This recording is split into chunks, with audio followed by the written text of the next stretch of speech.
रोहन गुप्ता साहब बताइए, इसमें क्या ये गलत कह रहे हैं कि जब आप लोग करते हैं एक रहेंगे तो सेफ रहेंगे, बटेंगे तो कटेंगे जैसी बातें करते हैं, तब तो इलेक्शन कमीशन नहीं आता कि भाई भड़काऊ भाषण मत दीजिए। लेकिन ओवैसी साहब कह देते अच्छा 15 मिनट बचे अभी रैली खत्म होने में या शुरू होने में, जो भी उन्होंने कहा हो, तो आपको लगता है कि ये तो चुनाव आयोग को लगता है कि भाई ये तो वायलेशन हो गया। सीधे सीधे बोलिए ना, एक तरफ हिंदुत्व का तूफानी उबाल है और दूसरी तरफ 15 मिनट वाले भाईजान है। पूर्णिमा जी, जब हम जिस मुद्दे की बात कर रहे हैं, जैसे अभी वोट जिहाद की बात हुई, मुझे बताइए वोट जिहाद शब्द सबसे पहले किसने प्रयोग किया था?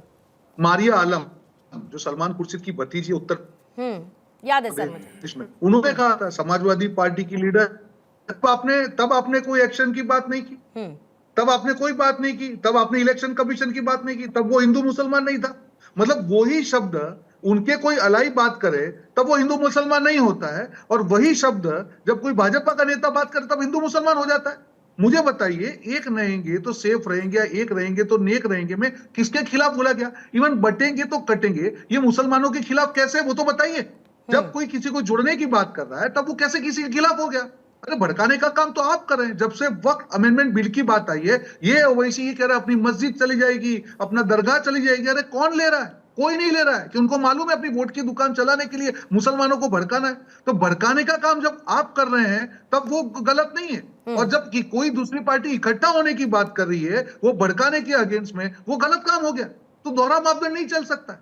आपको ये चीज समझनी पड़ेगी कि अगर तुष्टीकरण होगा तो हिंदुओं को एक करने की बात बिल्कुल होगी, और यहाँ पे पूरे देश को एक करने की बात चल रही है पूर्णिमा जी, क्योंकि तुष्टीकरण मैं देश के खिलाफ मानता हूं। अगर आप देश में एक वर्ग को बांट के उसका तुष्टीकरण करते हैं, उसका इंपैक्ट बाकी जो 80% 90% उसके ऊपर पड़ेगा ही पड़ेगा। तो देश बांटने का काम आप कर रहे हैं। तो देश को एक रखना है, नेक रखना है, सेफ रखना है, तुष्टीकरण से दूर भागना होगा, और इन पार्टियों को समझना होगा कि देश की जनता अब इनकी हकीकत जान चुकी है। आप अगर तुष्टीकरण करेंगे तो उसका सामना आपको करना पड़ेगा। ठीक है, रंगरेज साहब जल्दी से रखिएगा, फिर तहसीन आपके पास आ रही हूँ, बस फौरन आती हूँ।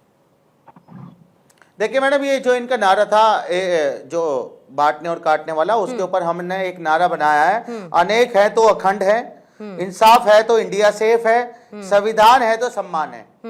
ये इनकी काट है। ये चाहते हैं इस देश की जो विविधताएं हैं इस देश की, उसको ये खत्म कर देना चाहते हैं। जो डाइवर्सिटी है उसको खत्म कर देना चाहते हैं। ये नागपुर से जो नारा चला, नागपुर के जो हेड ऑफिस है आरएसएस का, वहां से ही नारा बना, बटोगे तो कटोगे। बताइए हमारा देश कहाँ बटा है? हमारा देश तो सब यूनाइट है, जब तो आज हमारा देश जो है विश्व में सबसे अच्छा और सब चीजों में आगे रहता। ये लोग चाहते हैं किसी तरीके से कि समाज को किसी तरीके से कैसे बांटा जाए, कैसे 80-20 का फासला जो है वो करते रहे। तो ये राजनीति, इनकी नफरत की राजनीति, नफरत का एजेंडा, जिसको ये देश की जनता इन्हें नकार चुकी है। इसी वजह से आज जो है ये बैसाखी की सरकार है। 400 पार का नारा करते थे, 240 आई। अगर 1-2% और कम शेयर हो जाता है 200 से नीचे आते। ठीक है, तहसीन जल्दी से आपके पास आते हैं। रोहन जी पे लूंगी काउंटर, बस 2 सेकंड दीजिएगा मुझे जरा। तहसीन आपके पास आते हैं, क्योंकि मुझे याद है जब शुरुआत में हमने महाराष्ट्र पर चर्चा करने की शुरुआत की थी, और एक रहेंगे, सेफ रहेंगे, बटेंगे तो कटेंगे, तो आपने कहा था कि असदुद्दीन ओवैसी की अभी एंट्री होना बाकी है। और फिर देखिएगा कि ध्रुवीकरण जो है किस तरीके से होता है। मतलब सेकुलरिज्म के ढांचे पर कैसे हथौड़ा मारना है, कोई जरा सीखे इनसे। मैं आपको पूर्णिमा जी उस दिन भी आपके शो पे कथा लगातार कह रहा हूँ, और आगे आज ओवैसी साहब, ये बीजेपी है अब्बा जान, ये इनके छोटे भाई जान, ये दोनों आके महाराष्ट्र को बांटने की कोशिश कर रहे हैं। लेकिन मैं आपके शो पे एक भविष्यवाणी कर रहा हूँ, बटेगा महाराष्ट्र में कोई नहीं, कटेगा बीजेपी का वोट। और ये जो नन्ना डॉन, हमारे महाराष्ट्र में एक वोट चलता है नन्ना डॉन, तो ये जो ओवैसी की पार्टी नन्ना डॉन है, जिनको नोटा से कम वोट मिलते हैं, इसकी पार्टी का फुल फॉर्म क्या है? एमआईएम का फुल फॉर्म है मजलिस-ए-इत्तेहादुल मुस्लिमीन, यानी कि आपके दर्शकों के लिए एक ऐसी यूनिटी का, एक मीटिंग ऑफ यूनिटी सारे मुसलमानों के लिए। अब ये संविधान की बात करते हैं आपके शो पे नन्ना डॉन, तो नन्ना डॉन अगर संविधान की बात करते तो इनके पार्टी का नाम मुसलमीन से निकालते, भारतीय क्यों नहीं करते? सिर्फ मुसलमानों की यूनिटी की बात क्यों करते? ये आप देखिए, वहां पे भाजपा करेगी हिंदू को एक होने की वोट, यहाँ पे बात करेगी मुसलमानों के एक होने की वोट, भारतीयों की वोट की बात कोई नहीं करेगा। इसीलिए शायद पंकजा मुंडे जी, अशोक चौहान जी और चक्की पी सिंह अजीत पवार जी ने कहा है कटेगे बटेगे का महाराष्ट्र में कोई स्थान नहीं है। मैं दोबारा से आपसे कह रहा हूँ, पूर्णिमा जी रोज करीबन हफ्ते में 2 या 3 बार आप मुझे मौका देती है आपके शो पे आने के, कितनी बार हम महाराष्ट्र के प्रोग्रेस पे चर्चा करते हैं। रोहन भाई बहुत अच्छे प्रवक्ता है, वो भाजपा के सबसे बेहतरीन प्रवक्ताओं में से, उनके पास दिखता है, लेकिन भाजपा उसको बात ही नहीं करना चाहती। क्या कटेगे बटेगे तो यहाँ पे आएगा मुसलमान एक हो जाओ, वोट जिहाद, 15 मिनट। अरे भैया ये सब चीज छोड़ो, महाराष्ट्र की बात करो। कोई महाराष्ट्र की बात नहीं करेगा। अब मैं और भविष्यवाणी कर रहा हूं, अपनी बात समाप्त करते हैं। अब तो पाकिस्तान की एंट्री बाकी है, और अगर बीजेपी डेस्परेट हुई दाऊद इब्राहिम को भी ले आएगी, क्योंकि जब जब बीजेपी डरती है पाकिस्तान को आगे करती। लेकिन रोहन जी बस एक काउंटर लेने से पहले तहसीन बस एक बात और मैं पूछना चाहती हूँ, क्योंकि आप भले ही इनको बी टीम बताते रहते हो, लेकिन इन्होंने जो अभी नारा दिया उसमें तो ये अलायंस की बात करने लगे। दूसरी बड़ी बात ये है कि आप ये सोचिए, ये जो बटेंगे तो कटेंगे वाला है, ये पूरा का पूरा क्लियर तहसीन आप भी समझते हैं, ये हिंदू वोटर्स को इंटैक्ट रखने की बात है। मुस्लिम वोटर इंटैक्ट है, बीजेपी को वोट नहीं देता, ये बीजेपी भी जानती है और शायद मेंटली तैयार है हमको नहीं मिलेगा। लेकिन अगर असदुद्दीन ओवैसी की 16 सीटों पर चुनावी लड़ाई में अगर बटेगा तो कौन सा वोटर कटेगा? फिर तो मुस्लिम वोटर बटेगा ना, उसका नुकसान किसको होगा? ओवैसी साहब साफ साफ मुसलमान वोट काटने की बात कर रहे हैं। वो इसलिए इन वोटों को काटने की बात करें जिससे बीजेपी का फायदा हो। No if no but. आप सोचिए, आप भी जानते, मैं भी जानता, रोहन भाई भी जानते, 15 मिनट का इशारा किसकी तरफ था। लेकिन एक चीज आप आवाम को याद रखना चाहिए, जब ये नन्ना डॉन छोटा ओवैसी ने 15 मिनट की बात की थी, कांग्रेस की हुकूमत थी, कांग्रेस ने उसको जेल में डाला था, लेकिन जब बीजेपी की हुकूमत आई वो छूट गया बाहर। सोचिए, जो हमारी देवी देवताओं का जिस छोटे ओवैसी ने अपमान किया, वो भाजपा की हुकूमत में छूट गया। यही सच्चाई है, ये दोनों एक दूसरे के भी टीम है। नोटा से कम वोट मिलते हैं उनको महाराष्ट्र में। ठीक है, जल्दी से रोहन जी काउंटर रखिएगा, फिर उसके बाद राकेश शुक्ला जी और हाजी नाजिम जी आपके पास आती हूँ। रोहन जी देखिए, अभी बात हुई, तहसीन भी अच्छे वक्ता हैं, अच्छी बात करते हैं, और कांग्रेस की इन्होंने कांग्रेस की जितनी सेवा की है शायद कांग्रेस लीडर ने भी नहीं की होगी, बट कांग्रेस की यही आदत है कि जो लोग सेवा करते हैं उनको कांग्रेस दूर भगाती है। तो मेरी शुभकामनाएं है।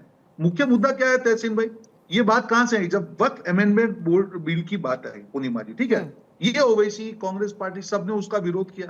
अरे जब कोई इंप्रूवमेंट होता है तब उसको धर्म से क्यों जोड़ रहे हो? एकमात्र ऐसा जो संगठन है पूर्णिमा जी जिसको आबादित सत्ता दी गई अभी तक जो हो गया, आज उसके सजेशंस मंगवाए सरकार ने कि भाई उसके हम लोग जेपीसी हमने ऑर्गेनाइज किया है, जो सजेशंस आएंगे साझा मिलकर उसको हम सुधार करेंगे।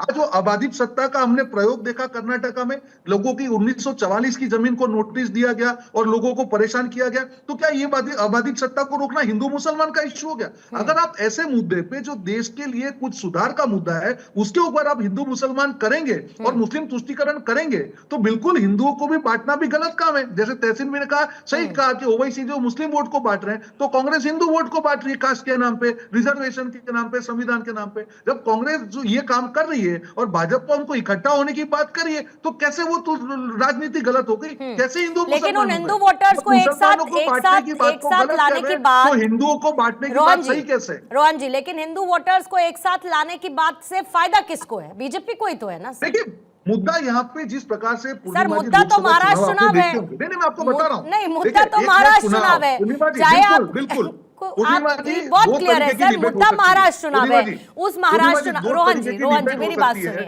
रोहन जी देखिए, कुछ बातें होती है जो कहने में बहुत अच्छी लगती है, कुछ बातें सुनने में, लेकिन कुछ तो असलियत है ना सर।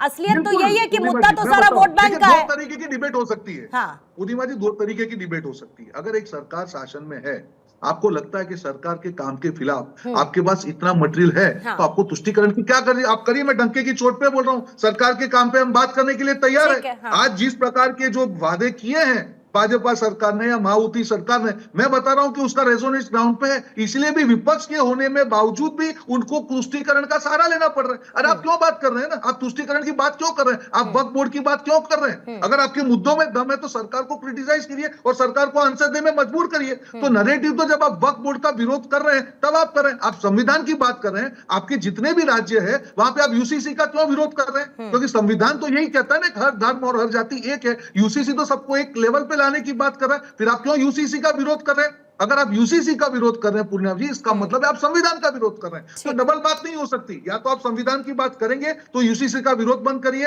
वक्फ बोर्ड अमेंडमेंट बिल का विरोध बंद करिए और देश की राजनीति में जुड़िए। ठीक है, सत्ता में अगर भाजपा है वहां पे है। सवाल सत्ता के रिलेटेड पूछिए। अगर आप तुष्टीकरण करेंगे तो हिंदुओं को एक होने का नारा भाजपा को पूर्णिमा देना पड़ेगा ठीक। और उसमें मैं कुछ गलत नहीं मानता हूं। ठीक है, जल्दी से एक ही लाइन, तहसीन एक ही 30 लाइन। Seconds please. हाँ, कोई भी मुसलमान यूसीसी का विरोध नहीं कर रहा है, न कोई भी विपक्षी दल। पूर्णिमा जी, तहसीन भाई, क्या आप मुझे क्या आपको आपका स्टेटमेंट का मैं एक चीज बता दीजिए, कांग्रेस जी, समर्थन बोलिए। करेगी, मैं आपके साथ खड़ा हूं। मैं रोहन भाई, मैं आपसे एक सवाल पूछ रहा हूँ, क्या बीजेपी ने यूसीसी का ड्राफ्ट आपको दिया, पूर्णिमा जी को दिया? जो बच्चा नहीं पैदल आज में विरोध की, आज उत्तराखंड में फंडामेंटली विरोध की बात कर रहे हैं। उत्तराखंड में तो नहीं, एप्लीकेबल हो गया ना तहसीन भाई, अगर- वहां पे विरोध कर रही है ड्राफ्ट ही भाजपा। नहीं है, क्या उस ड्राफ्ट भारत भाजपा की लेकिन- सरकार का विरोध हो रहा ठीक है, है। लेकिन आज लेकिन उत्तराखंड में यूसीसी लागू कांग्रेस ने करेंगे, बाकायदा विरोध लेकिन किया है। यूसीसी लागू करेंगे ये बात तो कही जा रही है ना, और उसका एक उदाहरण हमारे सामने है ही, ऑलरेडी है। उसका एक उदाहरण तहसीन है ना हमारे सामने, क्या उदाहरण? उसका क्या उदाहरण है ना, उत्तराखंड- उसका उसका बताइए क्या बताइए उदाहरण? रोहन जी, बताइए जल्दी से, क्या उदाहरण क्या नहीं है। उदाहरण? में उत्तराखंड का implement हो गया उदाहरण, ना लेकिन वो तहसीन पूछ भाई, रहे हैं कि उत्तराखंड आपने में ड्राफ्ट दिया क्या, वहाँ पे विरोध कर उसके रहे हैं। अंदर क्या है ये तीन पता पॉइंट है पर क्या? आप एक आइडिया का यही विरोध तो वो कर रहे पूछ रहे हैं। उत्तराखंड में मैं कांग्रेस ने इसका विरोध किया जवाब या दे नहीं देता किया? हूं। मैं ठीक इसका है। जवाब दे देता हूँ। अच्छा, जल्दी से, उत्तराखंड प्लीज, के प्लीज। यूसीसी में ट्राइबल्स को शामिल नहीं किया गया है। गोवा में अरे- यूसीसी था, गोवा की यूसीसी वो स्टेट के हिसाब से बात कर रहे हैं, तहसीन तीन तहसीन वो principle बात स्टेट कर के रहे हैं। हिसाब से अलग अलग होगा ना। यूसीसी सेंट्रल लॉ वो तो होगा। राज्य के हिसाब से तो फिर- उसमें तो बदलाव। फिर अच्छा ठीक है, महाराष्ट्र में जब ठीक है, मैं यूपी में यूसीसी बदलाव कर रही यूसीसी है। पर अभी नहीं ज्यादा जाना चाहती तहसीन।